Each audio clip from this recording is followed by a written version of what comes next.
Ukraine has just received a new batch of F-16 fighter jets that simultaneously boost its ability to attack Russia and defend itself from Putin's devastating missile and drone assaults. The arrival of more F-16s means that Ukraine's aerial threat is getting stronger at a time when Putin hoped that his war of attrition would be wearing his enemy down. The first report of the arrival of these F-16s just came through today, March 20, from Ukrainian President Volodymyr Zelensky. Speaking to journalists on March 19, he said that several of the powerful American-made fighter jets had arrived in Ukraine, though he didn't reveal the precise number. Additional F-16s have arrived in Ukraine, Zelensky said.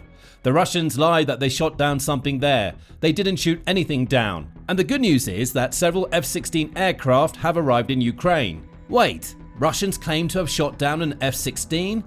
That seems to be the case, according to Zelensky and several media reports coming out of Russia. UNN says that Russian military bloggers have started sharing a false report about Putin's forces downing an F-16 over the Sumy region of Ukraine. These bloggers claimed the Ukrainian jet was shot down over an S-400 complex, with the entire incident supposedly being illuminated by Russia's Su-35 fighter jets. Only that doesn't seem to be the case. UNN claims that a Ukrainian Telegram channel named Sunflower, that's run by soldiers of Ukraine's Air Force, debunked Russia's report almost as soon as it came through. S-400, it was close, honestly, noted the channel. But he dodged. Ukrainian Air Force spokesman Yuri Ignat confirmed that the F-16 evaded the Russian S-400, while adding that Ukraine's fighter jets are successfully working on the positions of the occupiers. So, more lies from Putin's camp. And it's no surprise those lies are coming thick and fast. Putin doesn't want to reveal to his people that Ukraine's air force is getting stronger than ever with the arrival of new F-16s. He's claiming Russia has taken out one of Ukraine's jets to make it seem like more being delivered to Ukraine is no big deal. The mighty S-400 anti-air missile system is doing its job, Putin's cronies claim, and Ukraine's F-16s are worthless. That simply isn't the case. The reality is that the March 19 arrival of F-16s is just the latest of several deliveries into Ukraine over the last year. The first batch of the jets arrived in the country in August 2024. More arrived in October, with all of them being jets that the Netherlands pledged to Ukraine months prior. Ukraine took a second delivery of F-16s from the Netherlands in early February 2025. This latest delivery only adds to a growing stockpile of American-made fighter jets Ukraine can use to counter Russia's aerial threat. Ukraine's F-16s are arriving in the country via a coalition of European nations that are working together to reinforce Ukraine's air force. The Netherlands is one of those countries, having pledged 24 F-16s to Ukraine, and with many of them having already arrived in Kiev. Joining the Netherlands is Denmark, which has pledged 19 F-16s, as well as Norway. Norway's numbers are uncertain, with the Kiev Independent saying that they've promised anywhere between 6 and 22 of the fighter jets to Ukraine. Belgium also says it's going to send F-16s to Ukraine, though they haven't disclosed any actual numbers either. The actual numbers may not matter as much as what this coalition of donors symbolizes. Putin is being forced to sit back and watch as his Ukraine invasion unites almost all of Europe against Russia. 4 nations joining together to send F-16s to Ukraine sends a clear message. We don't want Putin to get stronger by absorbing Ukraine. Still, we can't ignore the fact that this latest batch of F-16s is arriving at a perfect time for Ukraine. After the initial chaos of Putin's Ukraine invasion, both the Russian and Ukrainian air forces were left reeling. Russia felt the brunt of the damage. It's lost 369 planes and 331 helicopters, most of which were down during the first months of the war thanks to Putin's faltering aerial tactics. However, Ukraine didn't escape those initial battles unscathed. According to Forbes, in February 2023, Ukraine has already lost many of its fighter jets. It entered the war with around 50 Soviet-era MiG-29s and lost 16 of them by early 2023. It also lost around half of its 24 Sukhoi Su-24 supersonic bombers within the first year of Putin's invasion, along with 15 of its 30 Sukhoi Su-25 aircraft. None of these were particularly impressive fighter jets or bombers, at least by modern standards. They were all relics of the Soviet era, when Ukraine was part of the Russian Federation. Still, losing so many jets put a major dent in Ukraine's desire to establish any sort of air superiority against Russia. It was never going to be able to cover all of Ukraine with these aircraft, as they simply didn't have enough, even before Russia invaded. But losing so many so quickly meant that Ukraine struggled to create even small pockets of aerial dominance to support its ground troops. The March 19 arrival of more F-16s, along with the many that arrived before this most recent delivery, looks set to change all of that. Because the arrival of all these new F-16s into Ukraine is a very big deal. The F-16 specs give us our first answer. According to the US Air Force, the F-16 Fighting Falcon is a compact, multi-role fighter aircraft. The US Air Force also lauds the F-16s for being an extremely maneuverable fighter jet with a proven record both as an air-to-air combat force and an air-to-surface attack aircraft. Combine all of that with the jet's relatively low cost, at least when compared to other American fighters like the F-35, and you get a versatile fighter jet that's capable of conducting most aerial operations. We get even more insight into why F-16s are so important to Ukraine from the fighter specifications. Each F-16 weighs 19,700 pounds, though the jet has a maximum takeoff weight of 37,500 pounds. That means it can be packed with almost 20,000 pounds of munitions, fuel and equipment in preparation for a mission. Speaking of fuel, F-16s have a capacity of 7,000 pounds of internal fuel, rising to 12,000 pounds with the addition of a pair of external fuel tanks. That fuel, combined with either the Pratt & Whitney F100 PW200, 220 or 229 engine, or the General Electric F110 GE100 or 129 engine, depending on the F-16 variant, allows the jet to reach speeds of 1,500 miles per hour. That's twice the speed of sound.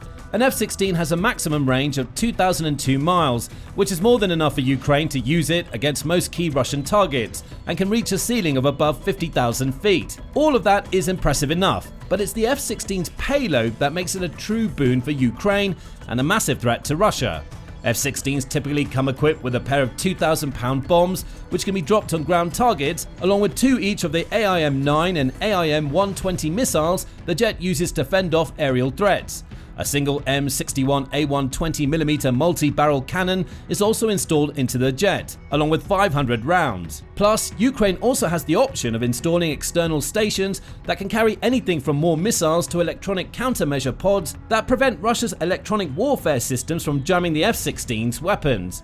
And the F-16 packs all of this into a package that costs between $14.6 million and $18.8 million, depending on the jet variant. And the F-16 isn't just a powerful piece of machinery. As a multi-role fighter aircraft, it's quite versatile too. One of those multiple roles is defense. And ever since F-16s arrived in Ukraine, Zelensky has used them to mitigate Russia's aerial threat. We saw this almost immediately after the arrival of the first F-16s in August 2024. On August 26, Russia fired dozens of missiles and drones at Ukraine. That's standard practice for Putin's forces. They bombard Ukrainian positions aerially from behind the front lines, allowing ground forces to follow up with human wave assaults. The attack was a minor success for Putin. Enough of the missiles and drones broke through Ukrainians' defenses to kill 5 people and damage some critical Ukrainian infrastructure. However, the attack would have been much worse were it not for the new F-16s patrolling Ukraine's skies. Those F-16s shot down multiple missiles and drones, targeting those aimed at key Russian targets to ensure Putin didn't get everything he wanted from his August assault. Ukraine's pilots have only gotten better at utilizing the full defensive capabilities of their F-16 since then. On January 7, 2025, the Ukrainian Air Force announced that one of their pilots had just broken a defensive record. In a single mission, that pilot managed to shoot down 6 Russian cruise missiles that were en route to Ukraine. The mission took place on December 13, when Russia unleashed an onslaught of 200 drones and 94 missiles. They say that even Americans couldn't believe you did it, claimed Ukrainian Air Force Command spokesperson Yuri Ignat in an interview with the unnamed pilot. A few bursts from the cannon and an explosion, then another one, a secondary detonation, I thought. But as it turned out, there were 2 missiles. The pilot said when describing his actions. The takeaway from this record-breaking defensive move is simple. Ukraine is getting better at using its F-16s. So much better, in fact, that they're impressing the American pilots who've been flying the fighter jets for years.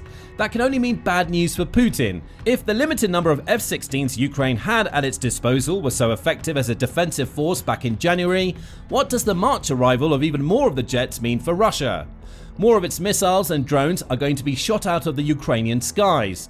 Still, if it was just Ukrainian defense that was the issue, Putin could deal with that. Let Ukraine have more F-16s. Russia can always produce more missiles and drones if the ones they send get shot down.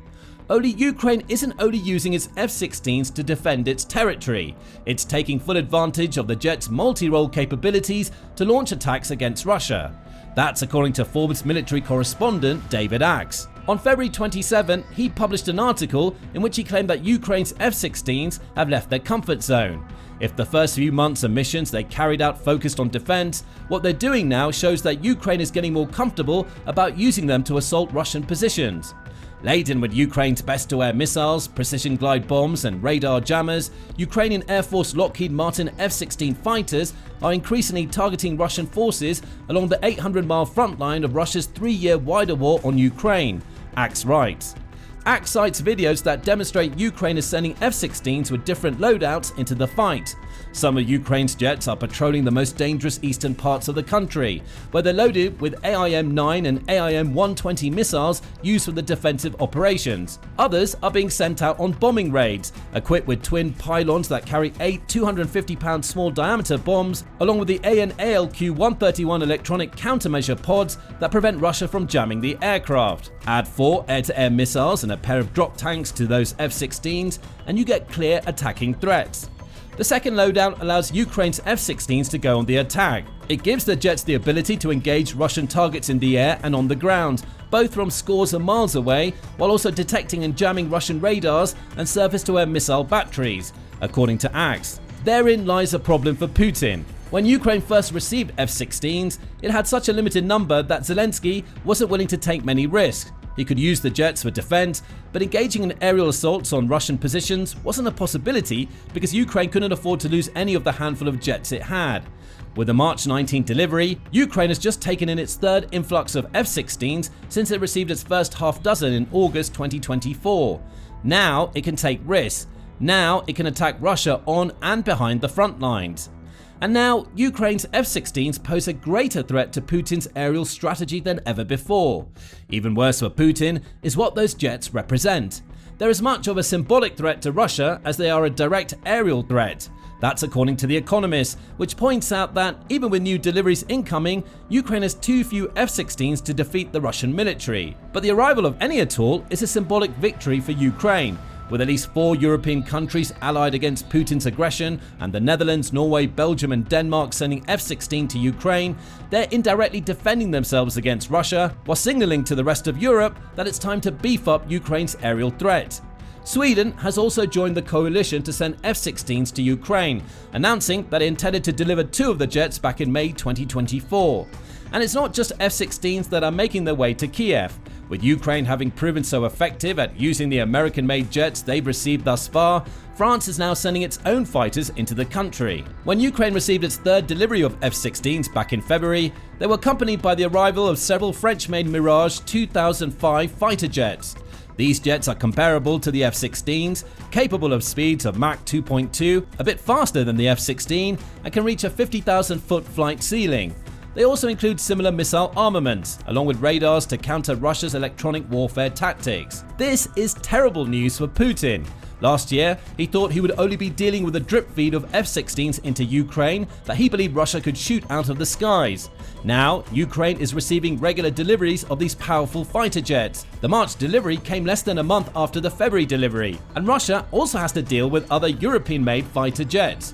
As Ukraine's defense minister Rustem Umerov put it in February, these modern combat aircraft have already arrived in Ukraine and will soon begin carrying out combat missions, strengthening our defense and enhancing our ability to effectively counter Russian aggression. His sentiments are likely the same for the batch of F-16s that have just arrived in his country.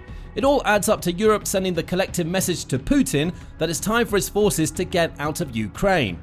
If they don't, even more jets may be coming. By now, it's clear that Ukraine's air force is growing stronger by the month. March's arrival of F-16s reinforces that strength, giving Ukraine even more options in both defense and attack. However, some challenges remain for Ukraine and its growing fleet of F-16s. One of those challenges is the United States. That's according to Business Insider, which wrote back on March 10 that Ukraine's fleet of F-16s could be placed at risk by US President Donald Trump's rollercoaster approach to his attempts to negotiate a ceasefire. At the time of that article's publishing, the US had announced the suspension of all military aid and intelligence sharing with Ukraine. That suspension has since been lifted in the wake of Zelensky's ceasefire negotiations with Trump. However, that initial suspension raises some interesting questions for Ukraine. After all, many of Ukraine's European allies have more F-16s they could deliver. But what happens if Trump institutes another suspension? Could he block those allies from sending more F-16s on the grounds that the jets are American-made? It's a possibility according to Business Insider. And even if that direct blockage doesn't happen, Griffith Asia Institute fellow Peter Layton notes that the US could simply stop supplying spare parts until Ukraine's F-16s gradually go unserviceable. Zelensky's task now is to do everything that he can to keep Trump on his side from now on. The explosive February 28 meeting between Zelensky and Trump at the White House already feels like a distant memory. For now, as of March 20, the two are making progress when it comes to negotiations towards a limited ceasefire. Ever the shrewd diplomat, Zelensky will keep working with Trump toward a peace he likely believes is unattainable. That allows Ukraine's president to frame Putin as the aggressor in Trump's mind, which ensures that the US doesn't do anything to cause issues with the latest delivery of F-16s into Ukraine. But there may also be some challenges related to the jets themselves. On March 11th, just days before Ukraine received its latest batch of F-16s, Military Watch magazine reported that some within the Ukrainian Air Force aren't as satisfied with their F-16s as they could have been. Yuri Ignat has already stated that Ukraine's F-16s aren't capable of going toe-to-toe with Russia's Su-35s in a dogfight. That's less about the jets themselves and more to do with the fact that they have older setups. The modifications that Ukraine has cannot compete one-on-one in an air battle, says Ignat. We need a comprehensive approach as the Su-35 is a relatively new jet. This includes ground-based air defense, electronic warfare systems, and ideally an airborne radar. Also crucial are onboard radars for our aircraft and air-to-air missiles, Ignat added. Does this mean that Ukraine can't find uses for its new F-16s? Of course not. We've already seen how effective the jets it's already received have been. Plus, Ukraine knew that the F-16 couldn't compete directly with Russia's most advanced aerial platform. It wasn't designed to do so. All this means is that Ukraine has to continue to be smart about how it uses its F-16s. With these new arrivals, it can take more attacking risks. Those risks simply have to be focused on Russian ground positions and the aircraft Russia fields, for which the F-16 is a perfect counter. As time goes on, Ukraine may receive or even develop the modifications needed to make their F-16s even more effective. For now, Putin is rightly worried. More F-16s means Ukraine just became a bigger threat than ever to his already faltering forces. And the worst of it, for Putin, is that the March delivery doesn't mean the end of it. More F-16s are coming to Ukraine from its European allies. But what do you think about the arrival of more F-16s into Ukraine on March 19th? How will Ukraine use those new fighter jets to combat Putin's aggression? Are we set to see F-16s laying waste to Russian forces along the war's front lines? Share your thoughts in the comments and remember to subscribe to the Military Show for up-to-date videos about the latest developments in the Ukraine war. With new videos daily, we strive to keep you informed about military conflicts around the globe and appreciate your support.